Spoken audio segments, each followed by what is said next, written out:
സങ്കീർത്തനങ്ങൾ അധ്യായം 53. ദൈവമില്ല എന്ന മൂഢൻ തന്റെ ഹൃദയത്തിൽ പറയുന്നു. അവർ വഷളന്മാരായി മ്ലേച്ഛമായ നീതികേട് പ്രവർത്തിക്കുന്നു. നന്മ ചെയ്യുന്നവൻ ആരുമില്ല. ദൈവത്തെ അന്വേഷിക്കുന്ന ബുദ്ധിമാൻ ഉണ്ടോ എന്ന് കാണുവാൻ ദൈവം സ്വർഗത്തിൽ നിന്നും മനുഷ്യപുത്രന്മാരെ നോക്കുന്നു. എല്ലാവരും പിൻവാങ്ങി ഒരുപോലെ കൊള്ളരുതാത്തവരായി തീർന്നു. നന്മ ചെയ്യുന്നവനില്ല, ഒരുത്തൻ പോലുമില്ല.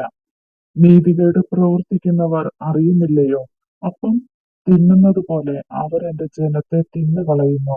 ദൈവത്തോട് അവർ പ്രാർത്ഥിക്കുന്നില്ല. ഭയമില്ലാതിരുന്നിടത്ത് അവർക്ക് മഹാഭയമുണ്ടായി. നിന്റെ നേരെ പാളയമിറങ്ങിയവന്റെ അസ്ഥികളെ ദൈവം ചിതറിച്ചുവല്ലോ. ദൈവം അവരെ തള്ളിക്കളഞ്ഞതുകൊണ്ട് നീ അവരെ ലജ്ജിപ്പിച്ചു. സിയോനിൽ നിന്നും ഇസ്രായേലിന്റെ രക്ഷ വന്നെങ്കിൽ ദൈവം തന്റെ ജനത്തിന്റെ സ്ഥിതി മാറ്റുമ്പോൾ യാക്കോബ് സന്തോഷിക്കുകയും ഇസ്രായേൽ ആനന്ദിക്കുകയും ചെയ്യും. ആമേൻ.